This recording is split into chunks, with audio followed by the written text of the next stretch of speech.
हाँ तो बच्चों, स्वागत है आप सबका आपके अपने YouTube चैनल वात्सल्य क्लासेस पर। आज हम देखेंगे कक्षा 10 का अगला अध्याय और अगला भाग। एक भाग हम अपने पिछले सारे वीडियोज में पूरा कर चुके हैं, लोकतांत्रिक राजनीति का। अब हम अगला भाग शुरू करेंगे। अगला भाग है संसाधन, या जिसको हम आमतौर पर कहते हैं भूगोल का हमारा जो पार्ट है। वो पार्ट लोकतांत्रिक राजनीति की तरह 20 नंबर का पार्ट है। 20 नंबर के सारे पाठों में से 20 नंबर के प्रश्न पूछे जाएंगे। सबसे पहले हम शुरू करते हैं इस पुस्तक का या इस भाग का पहला पाठ, जिसका नाम है संसाधन और विकास। पाठ का नाम क्या है? संसाधन और विकास। समय की कमी को ध्यान में रखते हुए सीधा हम बोर्ड परीक्षा की दृष्टि से महत्वपूर्ण प्रश्नों पर विचार करेंगे, उसी की चर्चा करेंगे, ना कि विस्तार से अध्ययन करेंगे। तो संसाधन और विकास पाठ बोर्ड परीक्षा की दृष्टि से कितने नंबर का है? 3 नंबर का। 3 अंक का एक ही प्रश्न आएगा, लघुत्तरात्मक। 3 नंबर का एक ही प्रश्न इस पाठ में से आए। तो पाठ में से हम बनने वाले महत्वपूर्ण प्रश्न, आपके लिए जो महत्वपूर्ण प्रश्न है बोर्ड परीक्षा के लिए, उन प्रश्नों पर हम देखेंगे। संसाधन में सबसे पहले हम देखें, संसाधन का मतलब है प्रकृति द्वारा प्रदत्त सारी वो वस्तुएं जो हम अपनी आवश्यकताओं की पूर्ति के लिए काम में ले सकते हैं, वो संसाधन कहलाते हैं। संसाधनों का वर्गीकरण, पाठ का फ्रेमवर्क अगर हम देखें आउटलाइन के रूप में, तो संसाधनों का वर्गीकरण, संसाधन क्या होते हैं, इनका वर्गीकरण कैसे किया जाता है। इसके अलावा संसाधन संरक्षण क्या होता है, संसाधनों का संरक्षण क्यों आवश्यक है। इसके बाद मृदा संसाधन हमारा दिया गया है, मृदा संसाधन, मृदा के प्रकार, मृदा का निम्नीकरण और संरक्षण। ये पाठ की महत्वपूर्ण थी। सबसे पहले विचार करेंगे हम, सबसे पहले चर्चा करेंगे संसाधन की। संसाधन क्या होता है? पहला प्रश्न आपका यही बनता है, संसाधन किसे कहते हैं? संसाधनों का किसी एक आधार पर वर्गीकरण, किसी एक आधार में वर्गीकरण। तो सबसे पहले संसाधन की परिभाषा देखें। क्या होता है संसाधन? प्रकृति में उपलब्ध वो समस्त वस्तुएं जो मानव की आवश्यकताओं की पूर्ति के लिए, मानव की आवश्यकताओं की पूर्ति हेतु प्रयुक्त की जा सके, प्रयुक्त की जा सके, वो क्या कहलाती है? संसाधन कहलाती है। अब इसके अलावा संसाधन की और विस्तृत विशिष्ट परिभाषा दें तो प्रकृति में उपलब्ध समस्त वस्तुएं जो मानव की आवश्यकताओं की पूर्ति हेतु प्रयुक्त की जा सके, जिनको प्राप्त करने के लिए प्रौद्योगिकी उपलब्ध हो, जो आर्थिक रूप से संभाव्य हो और जो सामाजिक रूप से स्वीकार्य हो, वो सारी वस्तुएं क्या कहलाती हैं? संसाधन कहलाती हैं। ये इसकी पूरी परिभाषा होगी। प्रौद्योगिकी उपलब्ध हो, प्रौद्योगिकी, और आर्थिक रूप से संभाव्य हो और सामाजिक रूप से मान्य स्वीकार्य, वो वस्तुएं क्या कहलाएंगी? संसाधन कहलाएंगी। ये संसाधन की परिभाषा। अब संसाधनों का वर्गीकरण। संसाधनों का वर्गीकरण हमारी पुस्तक में 4 प्रकार से किया गया है। संसाधनों का वर्गीकरण में सबसे पहले उत्पत्ति के आधार, आपको इसमें ज्यादा गहराई में न जाकर के उत्पत्ति यानी कोई भी संसाधन किस प्रकार से उत्पन्न हुआ है, वो उस आधार पर उसका वर्गीकरण किया गया। तो जैव और अजैव, उत्पत्ति के आधार पर संसाधन कितने प्रकार के? जैव और अजैव। दोनों के 2-2 उदाहरण आपको याद कर लेना है। जैव में मानव और पादप, या हम कह सकते हैं वनस्पति या पेड़ पौधे, कुछ भी। ये जैव संसाधनों के उदाहरण। अजैव संसाधनों में जैसे चट्टानें, धातुएं, ये अजैव संसाधन। तो तो दोनों के दो दो उदाहरण याद कर लेने, दोनों के नाम याद करने। उत्पत्ति के आधार पर प्रश्न बनता है, उत्पत्ति के आधार पर संसाधनों का वर्गीकरण कितने प्रकार से किया गया है, दो दो उदाहरण दीजिए। तो उत्पत्ति के आधार पर दो प्रकार से, जैव जिनमें जीवन पाया जाता है जो सजीव होते हैं, जिनमें जीवन नहीं पाया जाता है जो निर्जीव होते हैं। जैव संसाधनों के उदाहरण मानव और पादप, अजैव संसाधनों का उदाहरण चट्टाने और धातु। क्लियर। अगला जो वर्गीकरण है वो वर्गीकरण होगा समाप्यता के आधार पर। सबसे महत्वपूर्ण वर्गीकरण है यार परीक्षा की दृष्टि से, समाप्यता के आधार। समाप्यता के आधार पर भी वर्गीकरण दो प्रकार से किया गया है, दो भागों में बांटा गया है समाप्यता में। एक नवीकरणीय, दूसरा अनवीकरणीय। नवीकरणीय और अनवीकरणीय। नवीकरणीय का मतलब नाम से अर्थ स्पष्ट है, जिसको नया किया जा सके, यानी जिसको दोबारा बनाया जा सके, जिसकी पुनः उत्पत्ति होती हो या रिसाइकिल होता हो। अनवीकरणीय जिसको दोबारा बना पाना संभव नहीं है, कम समय में, बहुत लंबे समय में हो सकता है दोबारा बने, लेकिन सामान्य रूप से इसको संभव नहीं कहा जा सकता। दोनों के उदाहरण देख लेना।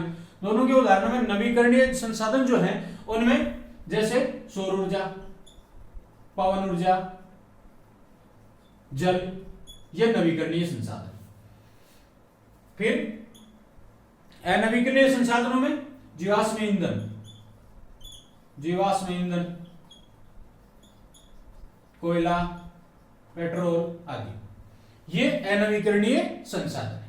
तो नवीकरणीय अनवीकरणीय दो प्रकार से वर्गीकरण हो गया, उत्पत्ति के आधार पर जैव अजैव, समाप्यता के आधार पर नवीकरण अनवीकरण, दोनों के दो दो उदाहरण। ये हो गया आपका दूसरा प्रश्न, समाप्यता के आधार पर इनका वर्गीकरण। अब तीसरा इनका वर्गीकरण जो दिया गया है, वर्गीकरण जो किया गया है वो है स्वामित्व के आधार पर। स्वामित्व के आधार पर संसाधनों का वर्गीकरण। निजी, सार्वजनिक और राष्ट्रीय, अंतरराष्ट्रीय।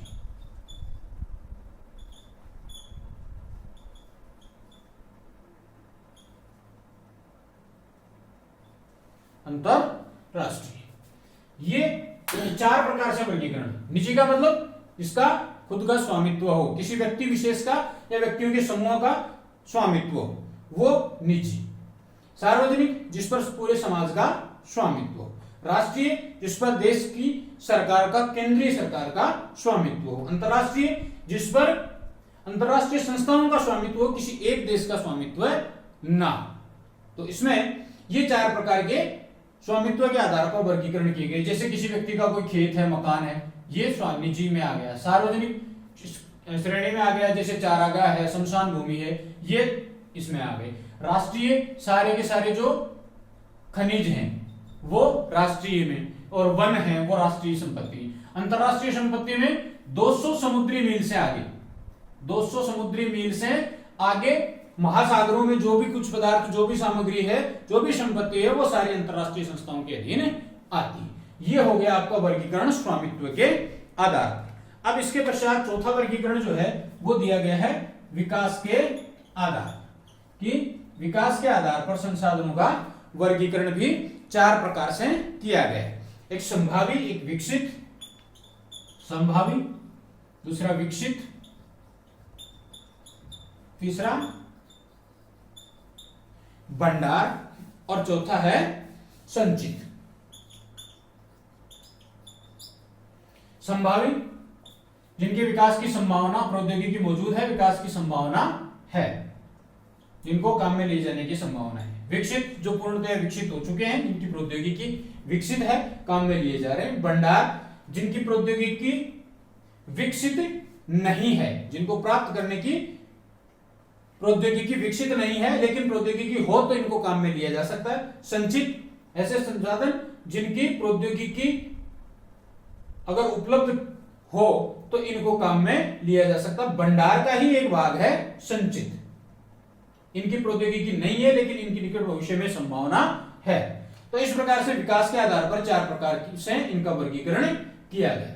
अब आपको सबसे महत्वपूर्ण आपका जो वर्गीकरण है वो है इनमें कौन सा, नवीकरण और अनवीकरणीय संसाधन, अर्थात समाप्यता के आधार पर जो वर्गीकरण है वो सबसे महत्वपूर्ण वर्गीकरण, संसाधन की परिभाषा और समाप्यता के आधार पर इनका वर्गीकरण। फिर है अगला बिंदु, अपना अगला जो प्रश्न है वो संसाधनों के उपयोग से समस्याएं क्या उत्पन्न हुई, दुरुपयोग से, कि प्राकृतिक संसाधन जो है उनके दुरुपयोग से समस्याएं क्या उत्पन्न हुई। 3 नंबर का आपका प्रश्न बनता है, कौन कौन सी समस्याएं सामने आई। संसाधनों का अविवेकपूर्ण उपयोग से, बिना सोचे समझे काम में लेने से कौन कौन सी समस्याएं हमारे सामने आई। सब बहुत महत्वपूर्ण प्रश्न है। 3 समस्याएं हैं, 3 ही नंबर का आपका प्रश्न है। समस्याएं क्या है 3? पहला तो है संसाधनों का ह्रास यानी नुकसान, दूसरा है आर्थिक असमानता, आर्थिक असमानता, तीसरा है पारिस्थितिक समस्याएं, पारिस्थितिकीय असंतुलन। 3 समस्याएं आ गई। 3 समस्याएं कौन कौन से हैं? किस कारण से? संसाधनों के अविवेकपूर्ण उपयोग से। किसके कारण से समस्याएं आई? अविवेकपूर्ण उपयोग से समस्याएं कौन कौन सी उत्पन्न होती हैं? पहली है संसाधनों का ह्रास, अर्थात बिना सोचे समझे संसाधनों का उपयोग करने से संसाधन नष्ट हो रहे हैं, काम में कम आ रहे हैं, नष्ट ज्यादा हो रहे हैं। जैसे उदाहरण के लिए हम साधारण सा उदाहरण देख सकते हैं, हम जब स्नान करते हैं तो 1 बाल्टी पानी लेकर के स्नान कर लेते हैं, 2 बाल्टी ज्यादा से ज्यादा काम में ले लेते हैं। लेकिन अगर हम आधुनिक संस्कृति और शहरी जीवन शैली के संबंध में देखें तो बाथ टब बनाए जाते हैं, बड़े बड़े, इतना बड़ा बाथ टब बना दिया जाता है और उस पूरे बाथ टब को भर करके बाथरूम में बड़ा सा, अपने साधारण भाषा में हम अपने लोकल ग्रामीण क्षेत्र में अपना देखा ना, ढंडन पानी पवाड़ी खेड़ी में भी खेड़ी सी हो, उसको पानी से भर दिया जाता है और फिर उसमें एक ही आदमी नहाता है पूरे बर्तन को, इतने बड़े बर्तन को भर करके 1 टंकी पानी उसमें आ जाती है और उसमें एक ही आदमी नहाता है। तो वो, जबकि वही काम 1 बाल्टी पानी से भी किया जा सकता है। तो संसाधन का अविवेकपूर्ण उपयोग करने से क्या होता है कि संसाधनों का ह्रास हो रहा है, नुकसान हो रहा है, नष्ट हो रहे हैं। आर्थिक असमानता का मतलब कुछ लोगों के हाथ में ये संसाधन आ जाने के कारण से, कुछ लोगों का इन पर कब्जा हो जाने के कारण से गरीब और अमीर का अंतर बढ़ता जा रहा है। गरीब अमीर, जिनके पास संसाधन है वो अमीर से अमीर होते जा रहे हैं और जिनके पास संसाधन नहीं है वो गरीब से गरीब होते जा रहे हैं। तो ये अंतर असमानता उत्पन्न हो रही है। परिस्थिति का असंतुलन उत्पन्न हो रहा है, पर्यावरण को तो नुकसान हो ही हो रहा है, जिसके कारण से परिस्थिति की असंतुलन मतलब पर्यावरण को नुकसान हो रहा है। ग्लोबल वार्मिंग की समस्या उत्पन्न हो रही है, पेड़ पौधे कम हो रहे हैं, लोगों में तरह तरह की बीमारियां उत्पन्न हो रही हैं। आजकल जैसा हमने पीछे एक नई प्रकार की बीमारी के कारण से स्कूलें बहुत दिनों तक बंद भी रही थी, कोरोना वायरस के कारण से। तो ये समस्याओं वाला जो प्रश्न है कि संसाधनों के अविवेकपूर्ण उपयोग से कितनी समस्याएं हैं, 3 समस्याएं उत्पन्न हुई है। तीनों समस्याओं को आप अच्छी तरह से याद करें। अब अगला प्रश्न आता है आपका कि संसाधन नियोजन। संसाधन नियोजन, नियोजन क्या होता है? संसाधन नियोजन की परिभाषा और नियोजन की प्रक्रिया। 3 नंबर का प्रश्न आपका ये बनता है। संसाधन नियोजन की परिभाषा क्या होती है? संसाधनों का विवेकपूर्ण उपयोग करने हेतु रणनीति तय करना। रणनीति तय करना क्या कहलाता है? संसाधन नियोजन कहलाता है। संसाधनों का विवेकपूर्ण उपयोग करने हेतु रणनीति तय करना क्या कहलाता है? संसाधन नियोजन कहलाता है। संसाधन नियोजन की प्रक्रिया जिसके 3 चरण हैं। पहला है कि जितने संसाधन देश में उपलब्ध हैं उन संसाधनों को पता लगा करके उनकी जांच करके तालिकाबद्ध करना, तालिका बनाना कि देश के कौन कौन से भागों में कौन कौन से संसाधन उपलब्ध हैं। तो देश के जिन जिन भागों में जो जो संसाधन उपलब्ध हैं उन संसाधनों का पता लगाना और उन संसाधनों की तालिका बनाना, फिर उन संसाधनों के उपयोग की योजना बनाना। संसाधनों के उपयोग की योजना बनाना कि कैसे इन संसाधनों का सही ढंग से उपयोग किया जाए। फिर इसके अलावा प्रक्रिया का तीसरा चरण है राष्ट्रीय विकास की जो योजनाएं हैं, विकास योजनाओं के साथ योजनाओं के साथ संसाधन नियोजन का समन्वय करना, विकास योजनाओं के साथ योजनाओं से संयोजन करना या समन्वय करना,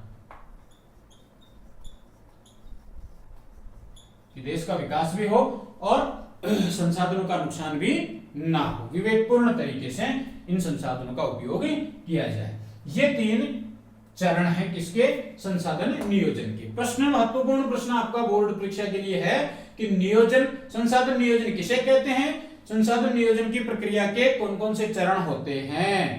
तो संसाधन नियोजन, संसाधनों का विवेकपूर्ण उपयोग करने हेतु रणनीति तय करना, और इसकी प्रक्रिया में पहला है संसाधनों का पता लगाकर तालिका बनाना, संसाधनों के उपयोग हेतु योजना बनाना, और संसाधन देश के विकास की योजनाओं के साथ समन्वय बैठाना, समन्वय करना, यह है संसाधन नियोजन। तो संसाधनों का नियोजित उपयोग अगर किया जाए तो हमारे लिए वो फायदेमंद रहेगा। इसके पश्चात अगला होगा अपना बिंदु, ये तो हो गया संसाधनों से संबंधित। संसाधनों से संबंधित आपके जो प्रश्न बने वो महत्वपूर्ण प्रश्न कौन कौन से है, संसाधन की परिभाषा और वर्गीकरण, एक प्रश्न। दूसरा प्रश्न है संसाधनों का अविवेकपूर्ण उपयोग से कौन कौन सी समस्याएं आई, दूसरा। तीसरा संसाधनों का नियोजन। 3 प्रश्न संसाधन से संबंधित हुए, 3 नंबर के तीनों प्रश्न।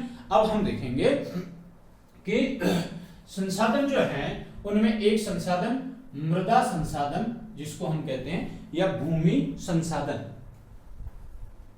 के बारे में पढ़ेंगे। भूमि एक संसाधन है, जमीन जो हमें प्रकृति द्वारा मिली है, जिसका उपयोग हम जब से मानव का इस धरती पर जीवन आरंभ हुआ तब से मनुष्य इसका उपयोग करता है। अब इस भूमि का भी अत्यधिक उपयोग करने के कारण से ये भूमि भी दूषित हो रही है, खराब हो रही है। इस प्रक्रिया को कहा जाता है भूमि निम्नीकरण। क्या कहते हैं, निम्नीकरण। जमीन के विभिन्न उपयोग होते हैं। भू उपयोग का भी एक बिंदु है अपने, कि मकान बनाने में काम लेते हैं, शहर बसाने के काम में लेते हैं, खनन प्रक्रियाओं में काम में लेते हैं, खेती करने के काम में लेते हैं। कुछ जमीन बिना खेती के पड़ी भी रहती है, इसको प्रतिभूमि कहते हैं। कुछ बीड़ भूमि होती है, कुछ खड्ड भूमि होती है, कुछ जलाक्रांत भूमि होती है। अलग अलग प्रकार के भूमि के वर्गीकरण विभिन्न कार्यों में, चारागाहों में भी हम काम में लेते हैं। तो विभिन्न प्रकार से इसको काम में लिया जाता है। काम में लेने के कारण भूमि का निम्नीकरण हुआ है। अब भूमि का निम्नीकरण का मतलब भूमि का कमजोर होना, उसकी गुणवत्ता प्रभावित होना, उसकी उत्पादकता प्रभावित होना। ये सब होने के कारण क्या है, भूमि की निम्नीकरण के कारण क्या है। प्रश्न आपका बोर्ड परीक्षा के लिए यह है कि भूमि के निम्नीकरण का क्या कारण है। तो भूमि के निम्नीकरण में आप पहला कारण लिख सकते हो खनन। विभिन्न प्रकार की खानों से जब खनन प्रक्रिया की जाती है, विभिन्न खनिजों को खोदा जाता है, तो वहां से गड्ढे हो जाते हैं, आसपास में डस्ट उड़ती है, मिट्टी उड़ती है और वो जमा हो जाती है, और फिर बारिश के पानी से भीगकर वो जमीन पथरीली हो जाती है। तो खनन के कारण से। दूसरा आप लिख सकते हो वनोन्मूलन के कारण से। वनोन्मूलन, वनों का उन्मूलन अर्थात पेड़ पौधों को, जंगलों को काट करके साफ कर देने के कारण से जमीन निम्नीकृत हुई है, खराब हुई है, भूमि खराब हुई है, इसकी उत्पादकता प्रभावित हुई है। तीसरा आप इसका कारण लिख सकते हो जलाक्रांतता। जलाक्रांतता, जलाक्रांतता क्या होती है कि जब नहरी क्षेत्रों में अत्यधिक सिंचाई हो जाती है, जरूरत से ज्यादा सिंचाई की जाती है, साल में 2 बार 3 बार फसलें बोई जाती है और बहुत ज्यादा पानी दिया जाता है जमीन में, तो जमीन की पानी सोखने की जो कैपेसिटी है, क्षमता है, वो समाप्त हो जाती है और उसके कारण से जमीन में जमीन पानी सोखना बंद कर देती है और कीचड़ ऊपर दलदली भूमि बन जाती है। वो स्थिति कहलाती है जलाक्रांतता। फिर वहां पर कुछ पैदा नहीं होता है, अनाज पैदा नहीं होता है। चौथा जो कारण है वो आप लिख सकते हो रासायनिक उर्वरक। रासायनिक उर्वरक, आजकल जो डीएपी, यूरिया खाद, विभिन्न प्रकार के पोटाश और कीटनाशक हैं, पेस्टिसाइड हैं, इनका उपयोग करने से भूमि की उर्वरक क्षमता समाप्त होती जा रही है। तो जमीन के निम्नीकरण के 4 कारण, भूमि निम्नीकरण के 4 कारण, भूमि निम्नीकरण की परिभाषा और 4 कारण। निम्नीकरण की परिभाषा क्या लिखोगे, भूमि की उर्वरक क्षमता या उत्पादन क्षमता समाप्त हो जाना या कम हो जाने को भूमि निम्नीकरण कहा जाता है। इसके कारण है खनन, वनोन्मूलन, जलाक्रांतता, रासायनिक उर्वरक। 3 नंबर का प्रश्न आपका तैयार। अब हम देखेंगे भूमि निम्नीकरण के पश्चात हम देखेंगे मृदा। भारत की मृदा, भारत में विभिन्न प्रकार की मृदा है। तो भारत में कई प्रकार की मृदाएं पाई जाती हैं, जैसे भारत में जलोढ़ मृदा पाई जाती है, लाल मिट्टी पाई जाती है, काली मिट्टी पाई जाती है, पीली मिट्टी पाई जाती है, लेटराइट मिट्टी पाई जाती है, मरुस्थलीय रेगिस्तानी मिट्टी पाई जाती है, वन भूमि में वन मिट्टी पाई जाती है। तो अलग अलग जो मिट्टियां हैं, मृदाएं हैं, वो कौन कौन सी उनकी विशेषताएं क्या है। सबसे पहले हम देखते हैं जलोढ़ मृदा। कौन सी मृदा? जलोढ़। इसको नाम से आप इसका अर्थ समझ सकते हैं। जलोढ़ का मतलब जल के साथ लुढ़क कर आने वाली मिट्टी, अर्थात ये गंगा ब्रह्मपुत्र के मैदानी क्षेत्रों में नदियों के साथ बहकर आने वाली मिट्टी है। ब्रह्मपुत्र नदी के मैदानों में, इन नदियों के मैदानी क्षेत्र में ये पाई जाती है। उत्तरी भारत में ये मिट्टी पाई जाती है और लंबे चौड़े समतल मैदानों में ये पाई जाती है। इसकी विशेषता होती है कि ये बहुत अधिक उपजाऊ होती है, सबसे ज्यादा उपजाऊ मिट्टी होती है। और इस मिट्टी में नदियों के द्वारा जो बनाए गए मैदान हैं वो 2 नामों से जाने जाते हैं। जो पुराने मैदान हैं वो बांगर मैदान कहलाते हैं और नए जो मैदान बनते हैं वो खादर कहलाते हैं। ये 2 नाम भी आप याद रखना, लाइफ टाइम काम में आने वाले शब्द हैं ये दोनों, बांगर और खादर।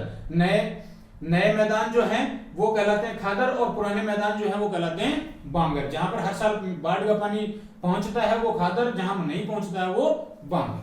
तो जलोढ़ मिट्टी जल के साथ बहकर आने वाली मिट्टी है, उपजाऊ मिट्टी है। गंगा ब्रह्मपुत्र के मैदानी क्षेत्रों में ये मिट्टी पाई जाती है। मृदा का भारत में जो दूसरा रूप है वो पाया जाता है वो है काली मिट्टी।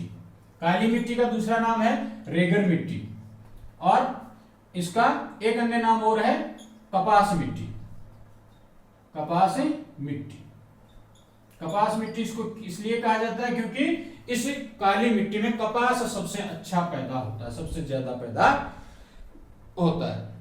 इस मिट्टी की विशेषता होती है कि जब इसको गीला कर दिया जाता है तो इसमें ये बहुत मुलायम हो जाती है। गीला होने पर ये बहुत ही मुलायम होती है और सूख जाने पर कठोर होकर के इसमें दरार पड़ जाती है, इसमें दरारें पड़ जाती हैं। जल धारण करने की क्षमता अच्छी होती है इसकी और इसमें कपास बहुत अच्छा पैदा होता है। कहां पर पाई जाती है ये मिट्टी? दक्षिण भारत में। दक्षिण भारत में दक्कन का जो पठार है, दक्कन के पठारी क्षेत्र में ये मिट्टी पाई जाती है, काली मिट्टी। तो काली मिट्टी, रेगड़ मिट्टी और कपास मिट्टी इसका दूसरा नाम है। गीली होने पर मुलायम होती है, जल धारण करने की क्षमता अच्छी होती है, उपजाऊ भी होती है, कठोर सूखने पर कठोर होकर के दरारें पड़ जाती है। दक्षिण भारत में दक्कन के पठार में ये मिट्टी पाई जाती है। तो जलोढ़ और काली मिट्टी 2 प्रकार की मिट्टियां हुई। अब तीसरे प्रकार की हमारे देश में जो मिट्टी पाई जाती है वो होती है लाल पीली मिट्टी। कैसे? लाल पीली मिट्टी। लाल पीली मिट्टी जो है ये दक्षिण भारत में पाई जाती है, दक्कन के पठार के किनारों पर, दक्षिण भारत में। इस मिट्टी में लोहे की मात्रा होती है, लोहांश पाया जाता है। लोहे की मात्रा के कारण से इसका रंग कैसा होता है? लाल होता है। और जब इसमें जल योजित हो जाता है, पानी मिल जाता है, तो इसका रंग कैसा पड़ जाता है? पीला पड़ जाता है। उसकी मात्रा इसमें कम होती है, लेकिन फिर भी कुछ सुधार करके, उपचार करके इसको उपजाऊ बनाया जा सकता है। यह है लाल पीली मिट्टी। दक्षिण भारत में पाई जाती है, लाल और पीले रंग की होती है। लोहे के कारण से लाल होती है, जलयोजित होने के कारण से पीला रंग आ जाता है। इसके पश्चात अगली मिट्टी है लेटेराइट मिट्टी। लेटेराइट जो शब्द है वो है ग्रीक भाषा का। ग्रीक भाषा का एक शब्द है लेटर। लेटर शब्द का अर्थ क्या होता है? लेटर का अर्थ होता है ईंट। तो ये जो मिट्टी है वो ईंट के रंग की होती है, लाल ईंट के रंग की, ईंट जैसा इसका रंग होता है। अत्यधिक वर्षा वाले क्षेत्रों में विक्षालन के कारण से इस मिट्टी का निर्माण होता है। और इसकी प्रकृति कैसी होती है? अम्लीय प्रकृति की ये मिट्टी होती है। वही दक्षिण भारत में ये पाई जाती है। जहां अत्यधिक वर्षा वाले जो भाग हैं वहां पर ये मिट्टी पाई जाती है। ये हो गई लेटराइट मिट्टी। सामान्य विशेषताएं हैं, ग्रीक भाषा का शब्द लेटर से बना है, तो ग्रीक भाषा का शब्द लेटर जिसका अर्थ है ईंट, इस मिट्टी का रंग ईंट जैसा होता है। इस मिट्टी का की जो प्रकृति है वो अम्लीय होती है, दक्षिण भारत में ये पाई जाती है। इसके पश्चात अत्यधिक वर्षा के निक्षालन के कारण से ये मिट्टी बनती है। इसके पश्चात अगली मिट्टी आती है आपकी वो है मरुस्थलीय मिट्टी। मरुस्थलीय मिट्टी, मरुस्थलीय मिट्टी राजस्थान के पश्चिमी क्षेत्र में, पंजाब में, हरियाणा में और गुजरात के कुछ भागों में पाई जाती है। इसमें मुख्य रूप से ये राजस्थान में पाई जाती है। थार का मरुस्थल, थार के मरुस्थल में पाई जाती है। मिट्टी की विशेषता होती है कि ये बालू मिट्टी होती है, बलुई मिट्टी। बलुई मिट्टी, इसमें नमी धारण करने की क्षमता नहीं होती है, नमी धारण बहुत कम करती है और उपजाऊ नहीं होती है, आमतौर पर ये उपजाऊ नहीं होती है। इसमें बाजरे जैसी फसलें बोई जाती है, बाजरा बहुत अच्छा इसमें पैदा होता है। लेकिन वर्तमान समय में आईजीएमपी के कारण से, इंदिरा गांधी नहर परियोजना के कारण से इस मिट्टी को भी उपचारित करके बहुत अच्छा उत्पादन इसमें प्राप्त किया जाता है। मरुस्थलीय मिट्टी राजस्थान में, कुछ हरियाणा और गुजरात में, मुख्य रूप से राजस्थान के थार मरुस्थल में पाई जाती है। बालू मिट्टी होती है, नमी धारण करने की क्षमता नहीं होती है, उपजाऊ कम होती है, बाजरे जैसी फसलें इसमें बोई जाती हैं। इंदिरा गांधी नहर परियोजना में के कारण से इसको भी उपजाऊ बनाया जा रहा है।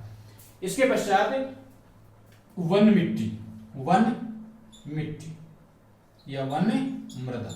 वन मृदा कहां पाई जाती है? पहाड़ी क्षेत्रों में, उत्तरी भारत में पाई जाती है, पहाड़ी क्षेत्रों में पाई जाती है। विशेषता क्या होती है? इसके जो कण होते हैं वो मोटे होते हैं, मोटे कणों की, उपजाऊ नहीं होती है, इसमें ह्यूम्स नहीं पाया जाता है, ह्यूम्स नहीं पाया जाता है, उपजाऊ नहीं होती है। और यहाँ पर बड़े पेड़ इस मिट्टी में उगते हैं। हालांकि थोड़ा नीचे जब चलते हैं, जो दलदली क्षेत्र है, दलदली क्षेत्र पहाड़ों में, जो पहाड़ी के निचले भागों में दलदली क्षेत्र है, वहां पर इसमें कुछ ह्यूम्स मिल जाता है, इसलिए वहां पर ये उपजाऊ भी हो जाती है। तो वन मृदा पहाड़ी क्षेत्रों में पाई जाती है, कण मोटे होते हैं, ह्यूम्स की मात्रा नहीं होती है। दलदली क्षेत्रों में ये थोड़ी ह्यूम्स मिल जाने के कारण से उपजाऊ हो जाती है। ये आपकी मृदाएं हो गई। मृदाएं कौन कौन सी हुई? एक बार शॉर्ट में आप दोबारा थोड़ा सा देखें कि मृदाएं कौन कौन सी पाई जाती है भारत में। जलोढ़ मिट्टी, लेटराइट मिट्टी, काली मिट्टी, लाल पीली मिट्टी, रेगिस्तानी मिट्टी, वन मिट्टी या वन मृदा। तो ये जो मृदाएं हैं इनकी आपको परिभाषाएं, किसी भी मृदा, इनमें सबसे ज्यादा परीक्षा में पूछे जाने वाली मृदा कौन सी होती है? काली और जलोढ़। सर्वाधिक यही मृदा, इन्हीं दो मृदाओं की विशेषता पूछी जाती है। तो इन काली और जलोढ़ मृदाओं की विशेषता जो है वो अच्छी तरह से आप याद करें। अब आता है इस मृदा का अपरदन। मृदा अपरदन, मृदा अपरदन क्या होता है? मिट्टी का कटाव का बहुत सीधा सा अर्थ और परिभाषा है, मिट्टी का कटाव। मिट्टी के कटाव और बहाव की प्रक्रिया को मृदा अपरदन कहते हैं। मिट्टी के बहाव और कटाव को मृदा अपरदन कहते हैं। अपरदन कितने प्रकार का होता है?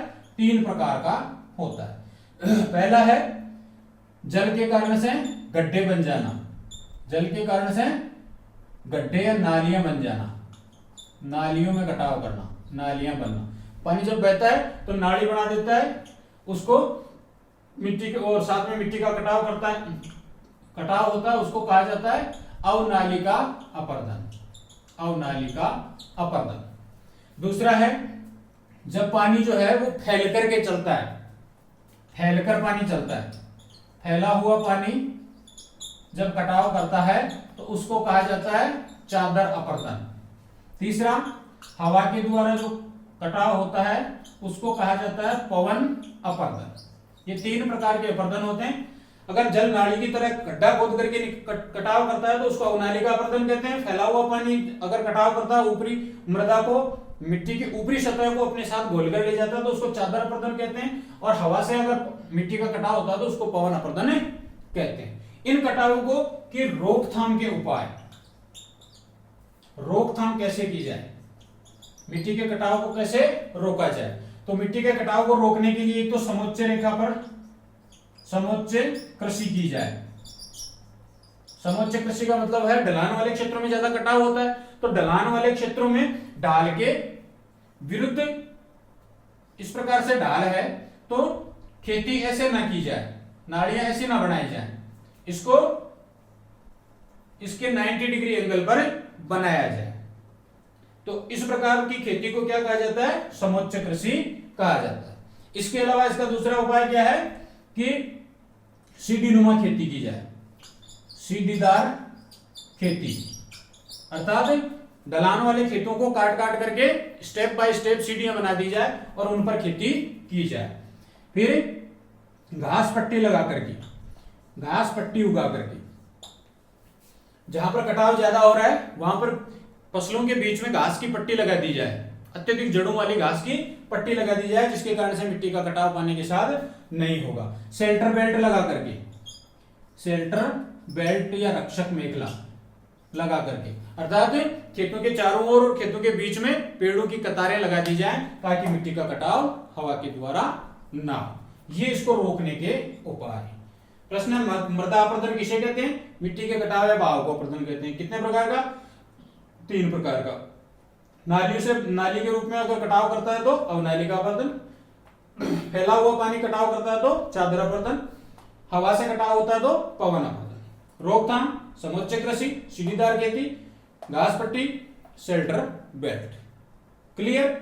इस प्रकार से ये इतना सा पार्ट है अपना, इसमें से 3 नंबर के ये जो प्रश्न आपको बताए गए हैं, अपरदन वाला बहुत महत्वपूर्ण प्रश्न है आपका, एक बोर्ड परीक्षा के लिए महत्वपूर्ण प्रश्न। ये जो प्रश्न आपको बताए गए हैं इनमें संसाधन और संसाधनों का वर्गीकरण एक चीज, दूसरा इसमें संसाधन नियोजन का दूसरा, और भूमि निम्नीकरण का कारण तीसरा, और ये अपरदन वाला चौथा। ये 4 प्रश्न आप बहुत महत्वपूर्ण हैं और इनको अच्छी तरह से याद कर लेना। कंफर्म इनमें से एक प्रश्न आपको बोर्ड परीक्षा में मिलेगा। तो इस प्रकार से आप इन प्रश्नों को तैयार करें, अच्छे अंक प्राप्त करें। धन्यवाद।